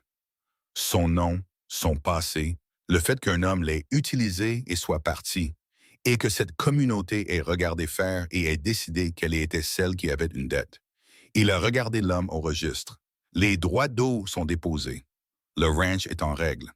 Si vous voulez expliquer par écrit à l'évaluateur du comté pourquoi vous les retenez, j'attendrai que vous écriviez la lettre. L'homme n'a pas pris son stylo. Elias a regardé Cornelia Slade une dernière fois. La prochaine fois que vous aurez une préoccupation sur ce qui est convenable pour ma fille, a-t-il dit, je vous demanderai de venir au ranch et de regarder son visage avant de convoquer une réunion. Parce que le visage de cet enfant, aujourd'hui, n'est pas le visage qu'elle avait il y a 3 semaines. Et la différence a un nom, et ce nom est là, debout, tenant une pierre blanche dans ses 2 mains. Personne n'a répondu. Le révérend avait trouvé quelque chose de très intéressant dans le grain de la table. Martha Hill regardait ses propres mains avec l'expression d'une femme qui reconsidère quelque chose qu'elle avait accepté avant d'y avoir réfléchi jusqu'au bout. L'homme au registre a ouvert la couverture de son registre, puis l'a refermé sans rien écrire. Cornelia Slade s'est redressée. Elle a cherché dans la pièce le soutien qui ne venait pas, et son expression a fait quelque chose de bref et de compliqué. Pas du remords, pas tout à fait, mais le regard d'une femme qui a été certaine longtemps et qui vient de rencontrer quelque chose pour lequel sa certitude n'a pas de réponse toute prête. Cette réunion, a dit Elias, est terminée. Il a ramassé son chapeau sur le banc. Il a baissé les yeux vers Nora, prête à rentrer à la maison. Nora n'a pas répondu avec des mots. Elle a levé la main et a pris la sienne, ce que Ruth ne l'avait pas vu faire auparavant, et s'est tournée vers la porte. Ruth les a suivis dans la pâle lumière de l'après-midi, la pierre blanche dans la poche de son manteau à côté de la plume, et tous les 3 ont repris la route plate vers le portail du ranch, la communauté dans leur dos, et les chênes broussailleux et le long ciel du Texas devant eux. Et personne n'a dit un mot de tout le chemin du retour, parce qu'il n'y avait plus rien à dire que la dernière heure n'avait pas déjà dit plus clairement qu'aucun d'eux n'aurait pu le faire. Deck attendait au portail. Il a regardé la main de Nora dans celle d'Elias et regardé Ruth et a hoché la tête une fois, le lent hochement de tête d'un homme qui a prêté attention pendant 11 ans et qui sait quand quelque chose a changé pour de bon. Il n'a pas dit un mot non plus. Il a juste ouvert le portail et les a laissés passer. Le ranch était plus calme après la réunion. Pas de silence haletant d'avant, pas le silence prudent de 2 personnes se déplaçant l'une autour de l'autre, comme si elles étaient toutes 2 faites de quelque chose de fragile. C'était un autre genre de silence, celui qui s'installe après qu'une tempête soit passée et ait emporté la pression avec elle, laissant l'air propre, calme et plus facile à respirer. Ce soir-là, Nora a soupé à la table principale sans qu'on le lui demande. Elle a tiré sa chaise, s'est assise, a disposé son assiette en fer blanc à l'angle exact où elle la disposait toujours, et a mangé son pain de maïs de la manière méthodique particulière qu'elle avait. De petits morceaux, chacun placé juste comme il faut. Elle n'en regardait personne, elle n'en avait pas besoin. Elle était simplement là, à table, à la lumière de la lampe, et c'était suffisant. Elias l'a observé de son bout de la table, avec le regard qu'il avait parfois quand il pensait que personne ne faisait attention. Le regard qui n'était pas doux, exactement, car ce n'était pas un homme doux, et il avait cessé de faire semblant quelque part dans les 2 ans qui ont suivi la mort de Clara. Mais il était ouvert, plus ouvert que Ruth ne l'avait jamais vu. Le regard d'un homme qui a tenu une porte fermée pendant longtemps et qui vient de la laisser prudemment reposer sur le loquet. Après le souper, Ruth était à la bassine et Elias était toujours à table, et le silence entre eux était du genre qui n'a pas besoin d'être comblé, ce qui a permis à Ruth de savoir que quelque chose avait changé dans l'architecture des choses. D'après son expérience, les silences qui n'ont pas besoin d'être comblés sont plus rares que les gens ne le pensent, et valent plus que la plupart de ce qui est dit pour les combler. Les droits d'eau seront réglés dans quelques jours, a dit Elias. Deck est allé à Mineral Fork cet après-midi pendant que nous étions à la réunion.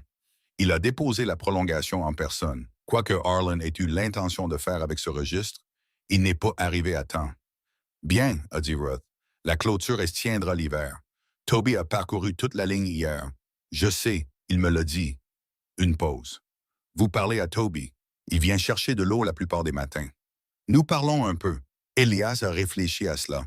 A-t-il dit quelque chose qui vaille la peine d'être entendu? Ruth a pensé à ce que Toby avait dit 3 matins auparavant, debout près de la bassine, son chapeau repoussé sur la tête, et son jeune visage faisant le travail compliqué d'une personne qui veut dire quelque chose d'honnête, mais n'est pas sûre du terrain sur lequel elle se trouve.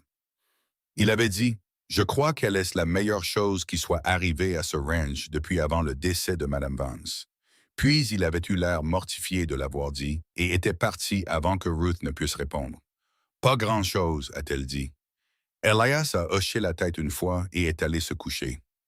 Ruth s'est assise à la table dans la faible lumière de la lampe et a pensé à la pierre blanche dans la poche de son manteau et à la plume à côté. Elle les a sortis tous les deux et les a posés sur la table devant elle.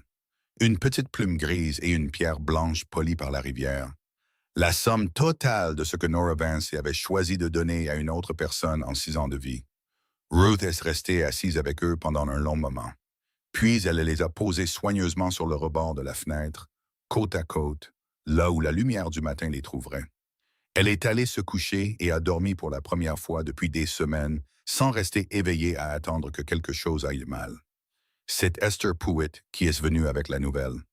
Elle est arrivée un jeudi matin, 2 semaines après la réunion de la mairie, une petite femme sur un grand cheval brun, se déplaçant avec l'efficacité pratique de quelqu'un qui avait fait exactement cela. Chevauchait quelque part avec un but pendant 60 ans et ne voyait aucune raison de changer d'approche. Elle était au portail avant que Ruth n'ait fini d'étendre le linge du matin et elle a appelé sans cérémonie. « Ruth Calloway, j'ai quelque chose que vous devez entendre avant que quelqu'un dans cette communauté ne vous le dise de travers. » Ruth est venue au portail et l'a regardé. Hester Pruitt était l'une des rares personnes à Copperville qui avait regardé Ruth comme une personne dès le premier jour, pas chaleureusement, pas avec un investissement particulier, juste avec la franchise simple d'une femme qui avait décidé de voir ce qui était réellement devant elle plutôt que ce qu'on lui avait dit d'attendre. « Arlen Dodd est en garde à vue, a dit Hester. Arrêté près de San Angelo il y a 2 semaines. Il a fait à une veuve à l'est d'ici ce qu'il vous a fait. Il a pris ses titres de propriété et sa boîte d'économie et était à cheval avant qu'elle ne se réveille. Elle a fait une pause, mais le frère de la veuve est shérif adjoint du comté. Ils ont mis Dodd au fer en moins de 4 jours. Ruth est restée au portail, la main sur la liste supérieure, et n'a rien dit. Il y aura un procès, a dit Hester. Probablement au printemps. Ils voudront un témoignage de votre part si vous êtes prête à le donner. Je suis prête, a dit Ruth. Sa voix était égale. S'il me le demande, j'irai. Hester l'a regardé un moment, les yeux vifs parcourant le visage de Ruth, comme il le faisait toujours, pas méchamment, juste minutieusement. Vous allez bien? Ruth y a réfléchi honnêtement, de la manière dont Hester semblait toujours invitée à l'honnêteté en la demandant sans fioriture. Je pensais que je ressentirais plus, a-t-elle dit. Quand ce moment viendrait, j'y avais assez pensé. La justice à la frontière n'arrive pas bien emballée. Hester a dit qu'elle arrive de travers et tard, et généralement parce que quelqu'un d'autre a été assez blessé pour que la loi doive enfin bouger. Elle a rassemblé ses reines. La veuve s'appelle Ada Crail. Elle a 3 enfants. Je pensais que vous voudriez savoir ça aussi. Ruth a hoché la tête. Elle a pensé à Ada Crail, à sa boîte d'économie, à ses 3 enfants et au chagrin particulier qui vient non seulement de ce qui vous est arrivé, mais d'apprendre que c'est arrivé à quelqu'un d'autre aussi, après vous, parce que personne ne l'a arrêté quand il le pouvait. J'espère qu'elle va s'en sortir. Ruth a dit qu'elle avait un frère adjoint et un sale caractère. Hester a dit qu'elle s'en sortirait. Elle a touché le bord de son chapeau. Le garçon va bien. La fille, je veux dire. J'oublie toujours que celle d'Elias est une fille. Mieux qu'avant, a dit Ruth. Hester a regardé au-delà de Ruth vers la maison un moment, puis est revenue. Son expression s'est installée comme elle le faisait parfois, comme un visage s'installe quand il a trouvé ce qu'il cherchait. Bien, a-t-elle dit. Puis elle a tourné son cheval et est repartie vers la communauté avec la même efficacité pratique qu'à son arrivée. Et Ruth est restée au portail jusqu'à ce que la poussière retombe et que la route soit de nouveau vide. Elle était toujours là quand Elias est sorti de la grange. Il a lu son visage avant qu'elle ne dise quoi que ce soit, de la manière dont il était devenu discrètement doué pour lire son visage au cours des dernières semaines. L'immobilité particulière qui signifiait qu'elle tenait quelque chose et décidait comment le tenir. Il s'est arrêté à quelques mètres et a attendu. Arlen Dodd est en garde à vue, a-t-elle dit. San Angelo, il y aura un procès au printemps. Elle a fait une pause. Il a pris les titres de propriété d'une veuve et ses économies.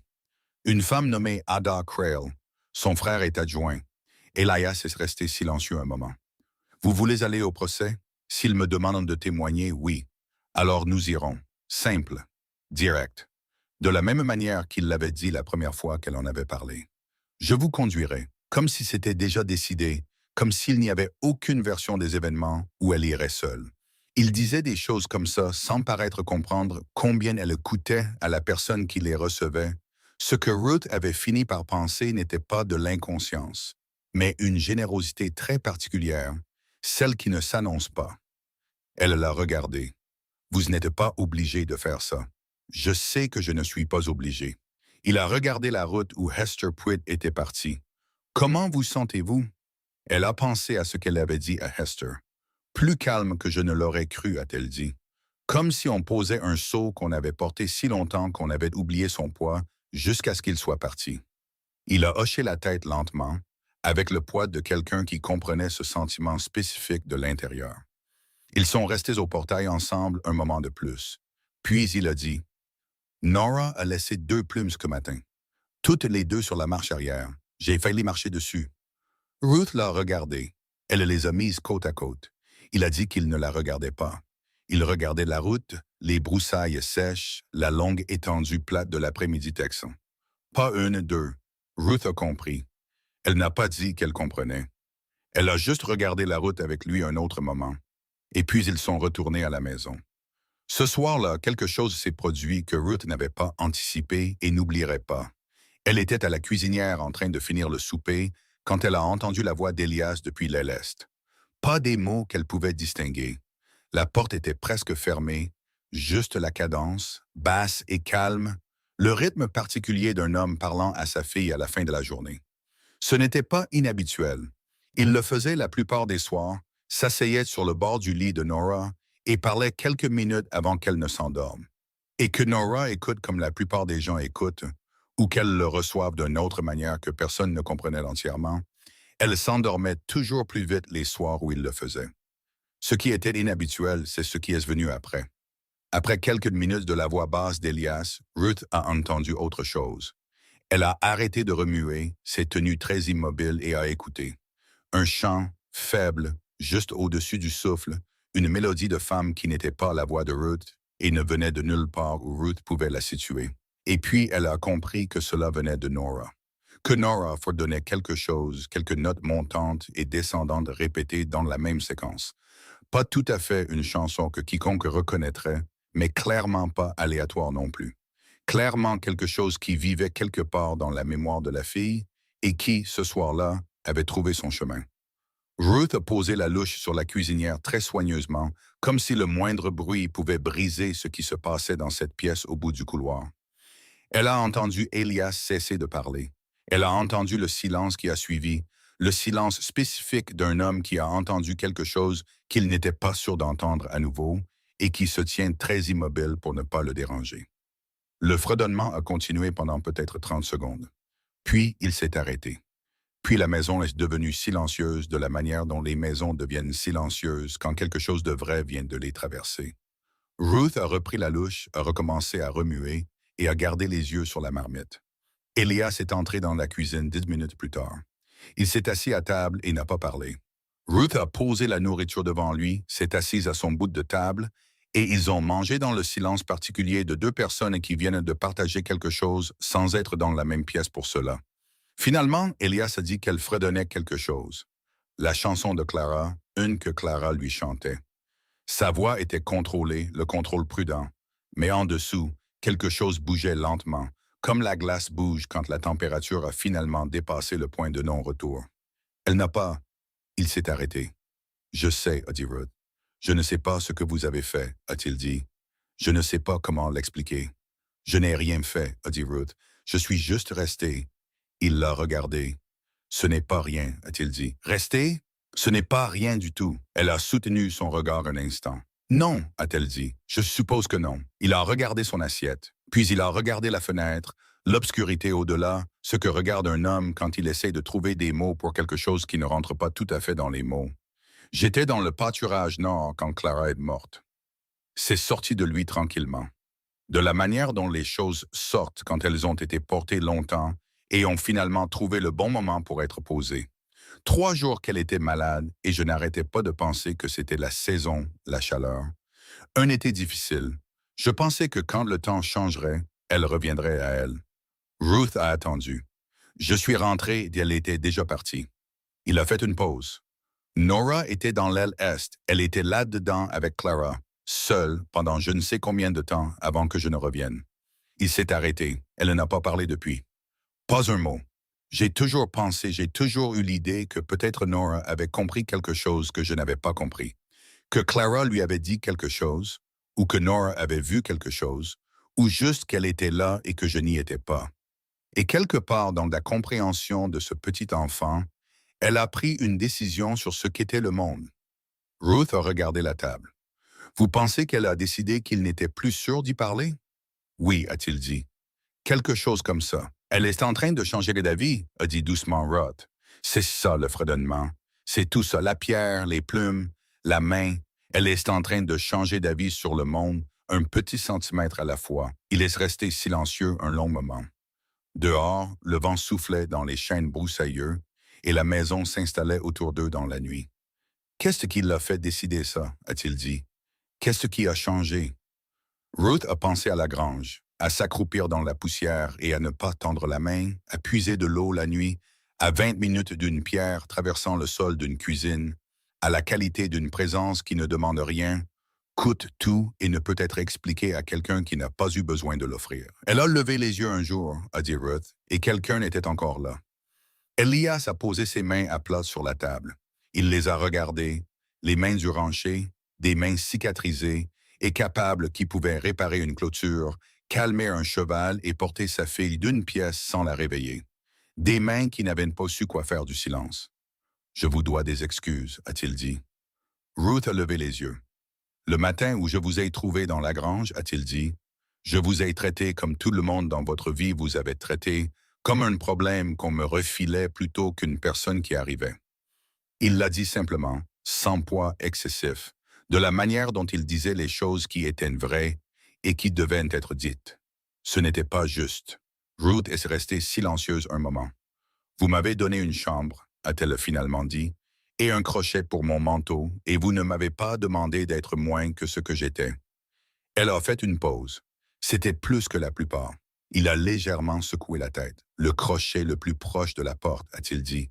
Celui de l'extérieur, pour quelqu'un qui n'est pas sûr de combien de temps il compte rester. » Elle l'a regardé. Il s'est levé de table. Il est allé à la rangée de crochets près de la porte arrière. Ceux qu'elle avait compris dès le premier matin, celui de l'extérieur pour l'incertitude, celui de l'intérieur pour l'appartenance.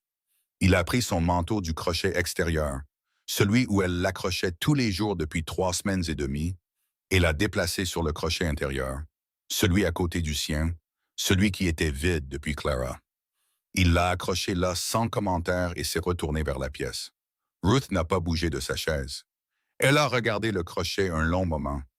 « Vous n'êtes pas obligé de faire ça, a-t-elle dit. » Sa voix était plus stable qu'elle ne le sentait. « Je sais, a-t-il dit. Je le voulais. » Il s'est rassis à table. Il ne l'a pas regardé. Il a pris sa tasse de café et l'a tenue à deux mains comme il le faisait toujours quand il y avait plus à dire et qu'il décidait de la quantité à dire. Ce jour-là, à la mairie, a-t-il dit, ce que vous avez dit sur les pièces, sur le fait de s'y asseoir et de recevoir ce qu'elle décidait. Il a fait une pause. J'aurais dû dire quelque chose avant que ça n'arrive à une réunion. J'aurais dû aller voir Soms moi-même et dire quelque chose avant qu'il ne vienne à mon portail. Vous y êtes allé quand ça comptait, a dit Ruth. C'est une lecture généreuse, c'en est une précise. Il l'a regardé alors, un regard long et direct, du genre qu'il donnait rarement et qui était totalement sincère. Du genre qui n'offrait rien d'autre que l'honnêteté et ne demandait rien d'autre que la même chose. Je ne sais pas ce que c'est, a-t-il dit. Ce qui se passe ici. Je ne suis pas un homme qui va vers des choses que je ne peux pas nommer. Je sais, a dit Ruth, moi non plus. Mais je sais ce que ce ranch ressentait avant que vous n'y soyez, a-t-il dit. Et je sais ce qu'il ressent maintenant. Et ce sont deux choses différentes. Ruth a regardé le crochet où pendait son manteau. Puis elle l'a regardé. Deux choses différentes, a-t-elle convenu. Il a hoché la tête. Il a bu son café. Il a posé la tasse et a regardé l'embrasure de la porte de l'aile est. Le regard familier du soir, mais différent maintenant. Pas le regard d'un homme attendant qu'un son commence, mais le regard d'un homme écoutant un silence qui était enfin devenu le bon genre de silence. Elle fredonnera encore demain, a dit Ruth. Pas toute la chanson, peut-être, mais une partie. Comment le savez-vous? Parce que ce soir, elle s'est entendue le faire, a dit Ruth. Et le monde ne s'est pas arrêté. Il est resté assis avec ça un moment. Puis quelque chose s'est produit sur son visage qu'elle n'avait vu qu'en aperçu auparavant. Pas tout à fait un sourire. Elias Vance n'était pas un homme qui souriait facilement ou en public, mais la chose la plus proche de cela qui vivait dans son expression, une brève ouverture sans défense, comme une fenêtre poussée entr'ouverte pour laisser entrer le soir. « Vous croyez? » a-t-il dit. « Je crois, » a-t-elle dit. Il s'est levé, a pris son chapeau du crochet à côté de son manteau et est sorti pour faire la dernière vérification du soir. Le bétail, la clôture et la grange, tout le travail ordinaire d'un homme qui maintient un ranch en vie par la simple application d'un effort quotidien. Ruth a débarrassé la table, a couvert les braises de la cuisinière et est restée un moment dans la cuisine, dans la dernière faible lumière de la lampe à Will. Les deux plumes étaient toujours sur la marche arrière où Nora les avait placées, côte à côte dans l'encoche abritée contre le cadre de la porte. La pierre blanche était sur le rebord de la fenêtre. Son manteau était sur le crochet intérieur. Elle est restée là et s'est laissée ressentir, juste un instant, le poids spécifique et inhabituel d'une vie qui avait cessé d'être temporaire. Puis elle est allée dans sa chambre, s'est allongée dans le noir et a écouté la nuit de Texas, les bottes d'Elias sur les planches du porche alors qu'il rentrait, et le silence de l'aile et d'où Nora dormait. Et elle a pensé, avec quelque chose qui n'était pas tout à fait de l'espoir, car l'espoir était encore un mot qu'elle approchait avec prudence, mais qui en était assez proche pour que la différence soit difficile à mesurer. Elle a pensé que certaines choses n'ont pas besoin d'être nommées pour être réelles. Elle avait lu cela quelque part, il y a longtemps, avant que la porte ne se ferme, que la note ne soit laissée et que la longue route ne commence. Elle n'y avait pas cru alors, elle commençait à y croire maintenant. Nora a fredonné au petit déjeuner. Pas la mélodie complète, pas même la moitié, juste 4 notes montantes et 3 descendantes, répétées 2 fois, pendant qu'elle arrangeait son assiette en fer blanc à son angle précis et attendait que Ruth pose le pain de maïs. Elle l'a fredonné comme elle fredonnait tout, sans s'adresser à personne, sans performance, juste présent dans l'air de la cuisine, comme sa respiration était présente. Une chose que son corps faisait parce qu'il en avait besoin. Ruth a gardé le dos à la table et les mains sur la cuisinière et n'a pas réagi. Elias, assis à son bout de table, sa tasse de café à mi-chemin de sa bouche, est devenu complètement immobile. Ruth pouvait le sentir sans regarder. L'immobilité spécifique d'un homme qui a appris à se tenir immobile quand quelque chose de fragile se produit, comme on reste immobile près d'un oiseau qui s'est posé près de vous et qui pourrait partir au moindre bruit. Le fredonnement s'est arrêté. Nora a mangé son pain de maïs. Elias a bu son café. Ruth a apporté le reste de la nourriture à table, s'est assise, et personne n'en a dit un mot, ce qui était exactement juste, ce qui était la seule façon dont cela aurait pu se passer, sans briser la chose qui se construisait si soigneusement dans les matins de cette maison. Après qu'Elias soit sorti à la grange, Ruth lavait l'assiette en fer blanc quand elle l'a de nouveau entendu depuis l'aile est. Cette fois, Nora dans sa chambre, passant par sa séquence matinale d'objets et d'arrangements, et sous les sons doux de cet ordre privé, 4 notes montantes et 3 descendantes, répétées et répétées, comme quelque chose qu'on pratique, comme un enfant s'assurant qu'une chose qu'il a trouvée est toujours là quand il la cherche à nouveau. Ruth a fermé les yeux juste un instant, puis elle a fini de laver l'assiette et a continué sa matinée. Les jours qui ont suivi avaient une qualité différente de tout ce qui avait précédé. Pas dramatique, s'éclaircit la gorge, pas transformé. Le travail du ranch était le même travail. Les repas étaient les mêmes repas. La clôture, le bétail et l'automne sec de Texas se dirigeant vers l'hiver à sa manière habituelle et tranquille. Mais la qualité des choses ordinaires avait changé, comme la qualité de la lumière change entre les saisons sans qu'on puisse pointer un seul moment comme étant le changement. Nora venait à la table du petit déjeuner chaque matin sans qu'on le lui demande. Le 4e matin, après le début du fredonnement, elle a déplacé sa chaise de 5 centimètres plus près de celle de Ruth sans paraître remarquer qu'elle l'avait fait. Le 6e matin, elle a tendu la main à travers l'espace entre elles et a touché la manche de la robe de Ruth une fois, brièvement, avec 2 doigts, puis s'est retournée à son pain de maïs comme si de rien n'était. Ruth a regardé la table devant elle, a respiré lentement par le nez et n'a rien dit. Elias l'a vu. Il regardait sa tasse de café quand c'est arrivé, et il a continué à regarder sa tasse de café un long moment après, et Ruth pouvait voir dans la ligne de sa mâchoire le travail spécifique d'un homme empêchant son visage de faire quelque chose qu'il ne voulait pas qu'il fasse devant des témoins. Ce soir-là, il est venu à la cuisine après le souper, s'est tenu au comptoir et a dit sans préambule, « Je veux vous parler de quelque chose. » Ruth séchait la vaisselle. « Très bien, je pensais au printemps, a-t-il dit. Au procès? À ce qui vient après le procès? » Il a fait une pause. « À ce que vous prévoyez de faire après? » Ruth a posé le plat et l'a regardé. « Je n'ai pas prévu aussi loin. »« Je sais. » Il a tourné son chapeau dans ses mains, ce qu'elle avait fini par comprendre comme étant sa manière de trouver les bons mots en donnant à ses mains quelque chose à faire pendant que son esprit travaillait. « Je demande parce que je veux savoir, pas parce que je... » Il s'est arrêté, a recommencé. « Je ne vous demande pas de prendre une décision. Je vous demande ce que vous voulez.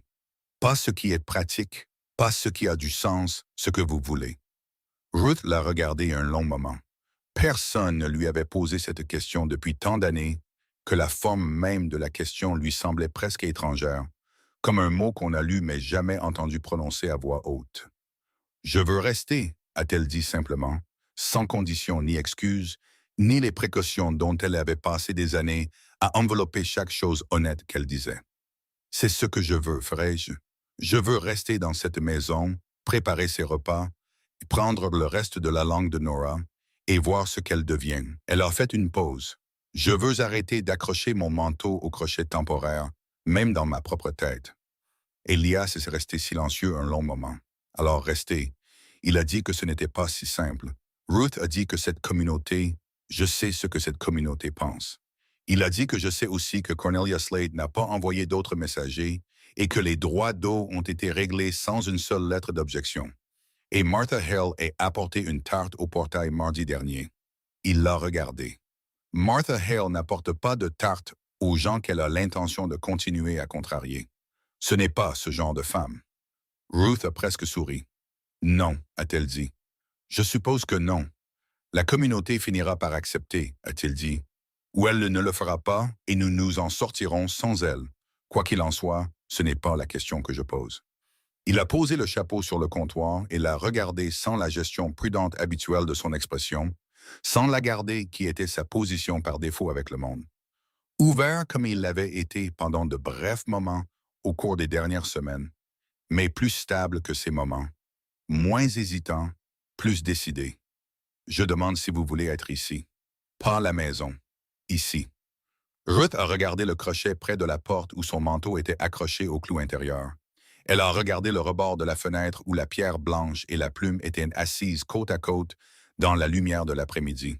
Elle a regardé l'embrasure de la porte de l'aile d'où, même maintenant, le faible fredonnement de Nora, 4 notes montantes et 3 descendantes, flottaient dans la cuisine comme la fumée d'un feu doux. « Oui, a-t-elle dit, ici. C'était 2 semaines avant la première neige que Esther Pruitt est revenue.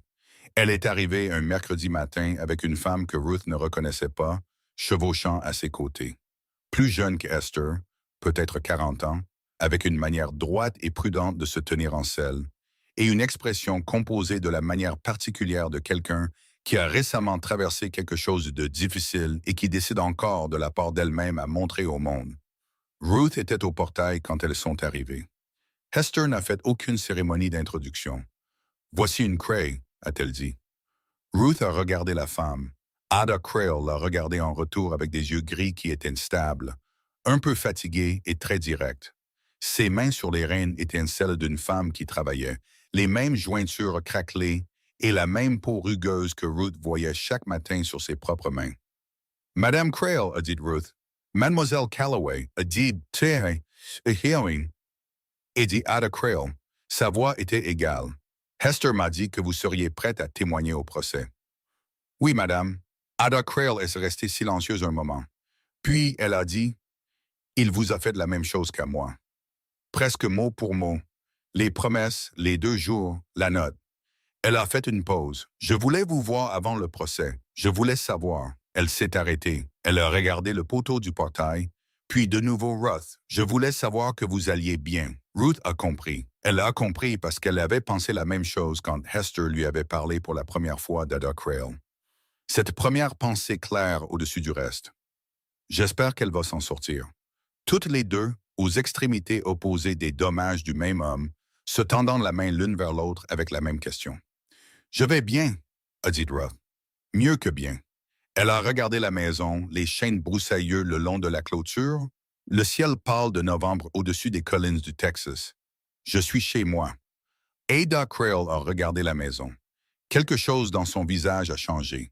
S'est installé, confirmé. « Bien », a-t-elle dit. Le même mot qu'Hester avait utilisé, le même poids. Le verdict en un mot de femmes qui ont appris à dire tout ce qui est nécessaire dans le plus petit espace possible. Elles sont restées pour le café et Ruth a sorti le reste du pain de maïs et elles se sont assises à la table de la cuisine. 3 femmes dans la lumière du matin, parlant pendant 1 heure de rien en particulier et de tout ce qui comptait, de la manière dont les femmes parlent, quand elles se sont trouvées à travers une distance dont elles connaissent toutes les deux la forme. Nora est apparue à l'entrée de la cuisine 20 minutes plus tard. Elle s'est tenue sur le seuil dans sa robe bleue et a regardé les 2 étrangères avec l'évaluation prudente qu'elle accordait à chaque nouvelle chose, cette longue prise de conscience sans engagement. Ada Crail l'a regardée, n'a pas parlé et n'a pas tendu la main, ce qui a dit à Ruth qu'Ada Crail comprenait quelque chose sur les enfants comme Nora, peut-être parce qu'elle avait ses propres enfants, peut-être simplement parce qu'elle était une femme qui avait appris la valeur de ne pas tendre la main vers des choses qui ne s'étaient pas encore offertes. Après quelques minutes, Nora est entrée dans la cuisine, s'est assise dans son coin, a déroulé la bande de lin de son poignet et a commencé son travail de doigt. Et les 3 femmes ont continué à parler et le matin a tenu. Quand Esther et Ada Crail sont repartis, Ruth est restée au portail et les a regardés partir, ressentant le silence particulier qui suit quand quelque chose que vous avez porté seul a finalement trouvé son poids propre, distribué, partagé, rendu supportable en étant témoigné. Elias l'a trouvé toujours au portail. C'était Ada Carrera. Ruth a dit « la veuve ». Elle est venue voir si j'allais bien. Il s'est tenu à côté d'elle et a regardé la route. « Et vous? » »« Oui. » Elle s'est tournée pour le regarder. Je lui ai dit que j'étais chez moi. Il l'a regardé, puis le regard plein et direct, celui qui ne tergiversait pas. « Était-ce vrai? » a-t-il dit, sans tester, juste en demandant. Juste la question honnête d'un homme qui avait besoin de la réponse honnête. « Oui, a-t-elle dit? » C'était vrai. Il a hoché la tête, lentement et complètement, avec le poids de quelque chose de décidé. Puis il a remis son chapeau et est allé à la grange. La première neige est tombée un vendredi. Nora le savait avant tout le monde. Elle s'est réveillée tôt, est allée à la fenêtre de l'aile et y est restée un long moment. Et quand Ruth est entrée dans la cuisine aux premières lueurs du jour, Nora était déjà là, pas dans son coin, pas à sa place habituelle sur le sol, mais à la fenêtre de la cuisine. Son souffle embuant la vitre froide, sa bande de ligne encore enroulée de sommeil autour de son poignet. Ruth a allumé le feu sans parler et à écouter le silence extérieur commencer à changer de qualité, ce silence étouffé particulier qui précède la neige, le monde retenant son souffle. Les premiers flocons sont tombés en milieu de matinée. Nora s'est pressée contre la vitre et les a regardés avec l'attention complète et sans céiller qu'elle accordait aux choses qui la captivaient. Pas excitée comme la plupart des enfants le sont par la neige, ne sautant pas ou n'appelant pas, juste immobile et complètement absorbée, comme si elle mémorisait la façon dont chaque flocon se déplaçait dans l'air sur son propre chemin particulier. Ruth se tenait derrière elle et la regardait regarder la neige. Première neige de l'année, a dit doucement Ruth. Nora ne s'est pas retournée. Mais après un moment, elle a levé la main droite, paume ouverte, et a fait un lance-cercle sur le centre de sa poitrine. Le signe de sécurité, pas dirigé vers Elias cette fois, pas vers quelqu'un en particulier, juste fait dans l'air de la cuisine, adressé au matin, à la neige, au fait que le monde était quelque chose qu'elle pouvait regarder sans sourciller. La gorge de Ruth s'est serrée. Elle a respiré à travers. Oui, a-t-elle dit, en sécurité. Elias est entré de la grange, tapant la neige de ses bottes, et s'est arrêté en les voyant ensemble à la fenêtre. Il est resté un long moment dans l'embrasure de la porte, le manteau encore sur lui, de la neige sur le bord de son chapeau, regardant sa fille la main pressée contre la vitre froide, et Ruth debout derrière elle. Et il n'a pas parlé parce qu'il n'y avait rien à dire qui ne serait plus petit que ce qui était déjà dans la pièce. Il a enlevé son manteau. Il l'a accroché à son crochet. Il a regardé le manteau de Ruth sur le crochet à côté du sien. Puis, il a traversé la pièce jusqu'à la fenêtre et s'est tenu de l'autre côté de Nora. Ainsi, la fille était entre eux deux, et tous les trois ont regardé la neige tomber sur les collines du Texas dans le silence matinal d'une cuisine qui avait appris lentement et à un certain prix ce que signifiait être un foyer. Après un long moment, Nora a fait un son. Pas un fredonnement, pas la montée de 4 notes, pas le fragment de mélodie. Un mot, petit et prudent, placé dans l'air avec la précision de quelque chose qui avait été tenu très longtemps et qui était maintenant très délibérément libéré. Neige, a dit Nora. Juste ça, juste ce mot, prononcé doucement à personne et à eux deux, à la fenêtre, aux flocons et au monde blanc qui s'étendait dehors. Elias a fait un son qui n'était pas un mot. Il venait de quelque part au-delà des mots, de l'endroit dans un homme où vivent les choses qu'il a portées pendant 2 ans, 4 mois et je ne sais combien de jours, quand elles n'ont nulle part où aller. Il s'est détourné de la fenêtre un moment, sa main s'est posée sur le dossier de la chaise à côté de lui et il l'a agrippée. Et Ruth ne l'a pas regardé directement, parce que certains moments appartiennent à un homme en privé et les regarder directement est une façon de prendre quelque chose qui n'est pas à vous. Elle a gardé les yeux sur Nora. Nora n'avait pas bougé de la fenêtre. Elle regardait toujours la neige avec cette absorption totale, comme si rien d'inhabituel ne s'était produit, comme si le mot avait simplement été un fait qui devait être énoncé, et elle l'avait énoncé. Et maintenant la neige exigeait à nouveau son attention. Ruth a respiré. Elias s'est redressé. Il a lâché la chaise. Il est revenu à la fenêtre. Il s'est accroupi à côté de Nora et a regardé son visage. Le profil de sa fille regardant le monde sur lequel elle était restée silencieuse pendant plus de 2 ans. Et il a dit très doucement, « Oui, ma petite, de la neige. » Nora s'est tournée et l'a regardé. Contact visuel complet, direct et constant. Le regard qui lui coûtait quelque chose et qu'elle ne donnait que lorsqu'elle le pensait complètement. Elle a levé une main et a touché brièvement sa mâchoire, comme elle avait touché la manche de Ruth. 2 doigts un moment, une déclaration. Puis elle s'est retournée vers la fenêtre. Elias s'est levé. Il a regardé Ruth par-dessus la tête de Nora. Ses yeux étaient secs. Son visage était ce qu'il avait toujours été, contenu, contrôlé, le visage d'un homme qui avait appris à se tenir ensemble par la discipline spécifique de garder ses mains occupées et son expression égale. Mais en dessous, dans la partie de son visage qu'il ne pouvait pas entièrement gérer, quelque chose était différent. Quelque chose avait bougé que 2 ans de réparation de clôture, de travail avec le bétail et de matins solitaires n'avaient pas pu faire bouger. La glace, pensa Ruth. La glace bougeait. Merci, a-t-il dit. Juste ça, juste 2 mots. Mais la façon dont il les a dit, avec tout le poids de ce qu'ils représentaient, les matins dans la grange, La pierre sur le sol de la cuisine, l'eau puisée la nuit, le fait de s'asseoir avec ce qui était difficile sans essayer de le rendre plus facile qu'il ne l'était, en a fait les deux mots les plus importants que Ruth ait entendus depuis des années. Elle l'a regardé. Vous auriez trouvé votre chemin jusqu'à elle, a-t-elle dit. Vous cherchiez déjà. Vous aviez juste besoin que quelqu'un vous montre où elle se tenait. Il a légèrement secoué la tête. Non, a-t-il dit. J'avais besoin que quelqu'un se tienne là avec elle jusqu'à ce que je puisse y arriver. Ruth a regardé la fenêtre, la neige, la petite paume de Nora pressée contre la vitre froide. Elle a pensé à la grange ce premier matin, à s'accroupir dans la poussière, à un mètre de distance qu'un enfant avait choisi de franchir selon ses propres termes, à une plume laissée sur une marche arrière et une pierre tendue à deux mains, et un mot prononcé dans un matin enneigé, parce que le monde était enfin, lentement, devenu quelque chose qui valait la peine d'être dit. Elle a pensé à toutes les pièces où elle s'était assise pendant qu'il décidait de ce qu'elle valait. Elle a pensé à la note sur le sol, à la porte qui s'est fermée et à la longue route entre les deux. Elle a pensé à ce qu'il en avait coûté d'arriver à cette cuisine, à cette fenêtre, ce matin. Et elle a compris que le coup avait été réel et la route avait été dure. Et elle ne prétendrait pas le contraire, ni à elle-même, ni à personne.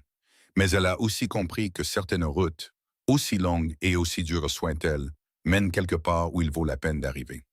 Le procès a eu lieu au printemps, et Ruth a témoigné d'une voix claire et stable dans une salle d'audience du comté qui sentait la fumée de bois et le vieux papier, avec Elias sur la chaise à côté d'elle, et Atea Crowell de l'autre côté de l'allée, et Harlan Dodd à la table des accusés, ressemblant à ce qu'il était, un petit homme dont la petitesse l'avait finalement rattrapé.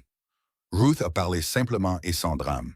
Et quand ce fut terminé, elle est sortie dans la lumière du soleil d'avril de San Angelo, a respiré l'air chaud et a senti le dernier de ce qu'elle avait porté se poser quelque part derrière elle, sur les marches du palais de justice. Elias a mis sa main sous son coude alors qu'il marchait vers le chariot, sans la tirer, sans la diriger, juste là. De la manière dont il était là pour la plupart des choses, maintenant, présent, stable, ne demandant rien d'autre que de ne pas disparaître. Elle n'a pas disparu. Quand ils sont revenus au ranch ce soir-là, Nora attendait au portail. Elle était là depuis assez longtemps pour que Dex soit sorti sur le porche pour la surveiller. Elle se tenait avec sa bande de lin dans les deux mains, le visage tourné vers la route. Et quand le chariot est apparu au détour du peuplier et qu'elle l'a vu, elle a levé la main, paume ouverte, cercle lent, le signe de sécurité, et l'a maintenu là jusqu'à ce qu'ils atteignent le portail. Ruth est descendue du chariot et s'est accroupie devant elle. Nora l'a regardée un long moment. Puis elle a dit, avec le placement prudent et délibéré d'un enfant qui choisissait chaque mot, comme une pierre choisie dans le lit d'une rivière. « Tu es revenu. » Ruth l'a regardé, les yeux gris qui avaient observé le monde derrière une vitre pendant 2 ans, et qui le regardaient maintenant droit dans les yeux, la bande de lin dans ses mains qui avait été une bouée de sauvetage et qui devenait lentement juste une chose qu'elle portait parce qu'elle aimait sa texture. « Oui, a dit Ruth, je suis revenu. » Elle a soutenu le regard de Nora et a dit ce qu'elle devait dire clairement, sans décoration, de la manière dont la fille méritait qu'on lui parle. « Je reviendrai toujours. » Nora a réfléchi à cela. Elle a enroulé la bande de lin une fois autour de son poignet, le vieux geste de réconfort, puis délibérément, avec l'intention prudente d'un enfant faisant un choix, elle l'a déroulée et l'a mise dans la poche de son tablier. Elle a pris la main de Ruth à la place. Elle l'a tenue tout le long du chemin, du portail à la maison. Et quand elles ont atteint la marche arrière, là où les plumes reposaient toujours, elle s'est arrêtée, a levé les yeux vers Ruth et a dit un mot de plus, prononcé comme tous ces mots venaient maintenant, petit et précisément placé, et portant tout le poids de tout ce qu'elle avait décidé sur le monde, maison. Ruth Calloway se tenait sur la marche arrière du ranch des Vance dans la lumière du soir printanier, la main d'un enfant dans la sienne et les bottes d'un homme sur les planches derrière elle, et les chênes broussailleux bougeant dans la brise chaude le long de la clôture. Et elle a regardé le mot que la fille avait prononcé et a compris que ce n'était pas seulement le mot de Nora, c'était le sien aussi. Elle avait été passée d'un endroit à l'autre comme quelque chose dont personne ne savait quoi faire. Et elle avait parcouru une longue route à travers des portes fermées, des hangars froids et des pièces pleines de gens qui avaient déjà pris leur décision. Et elle était arrivée ici, dans l'obscurité d'une grange, avec rien d'autre qu'un sac en toile de jute et la connaissance particulière de la façon de s'asseoir à côté de quelqu'un qui souffre sans que la souffrance ne la concerne elle-même. Et à la fin, cette connaissance, la connaissance simple, dure et sans éclat de la façon de rester, avait été la seule chose requise. Certaines femmes sont sauvées en étant choisies. Ruth Calloway a été sauvée en apprenant, à travers des années de pertes, de longues routes et de portes qui se fermaient, que le véritable acte d'amour n'est pas un grand geste dont témoigne une salle pleine de gens. C'est le choix quotidien, silencieux et répété de rester, de puiser l'eau la nuit pour qu'un enfant n'entende pas le grincement, de faire glisser une pierre sur le sol d'une cuisine et d'attendre, de fredonner une note basse dans l'obscurité jusqu'à ce que la chose effrayée à l'intérieur d'une autre personne se souvienne que le monde peut parfois être assez calme pour y respirer. Elle n'avait pas été secourue. Elle n'avait pas été transformée. Elle avait simplement été vue et était restée, et en restant, était devenue indispensable à deux personnes qui attendaient sans savoir qu'elles attendaient quelqu'un qui comprenait la différence entre réparer le silence et apprendre à vivre dedans. Elias a posé sa main sur son épaule, chaude et stable, la main d'un homme qui avait cessé de demander au monde la permission de ressentir ce qu'il ressentait.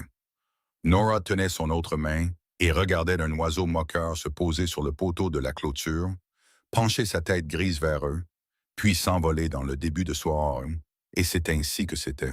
Sans cérémonie, sans proclamation, sans aucun moment assez grand pour être nommé. Juste eux trois sur la marche arrière, dans la lumière du printemps, entiers de la manière dont seules les choses brisées, soigneusement entretenues, peuvent devenir entières. Non pas malgré les fissures, mais le long d'elles, comme l'eau trouve son chemin, non par la force, mais par la connaissance patiente de la direction à prendre.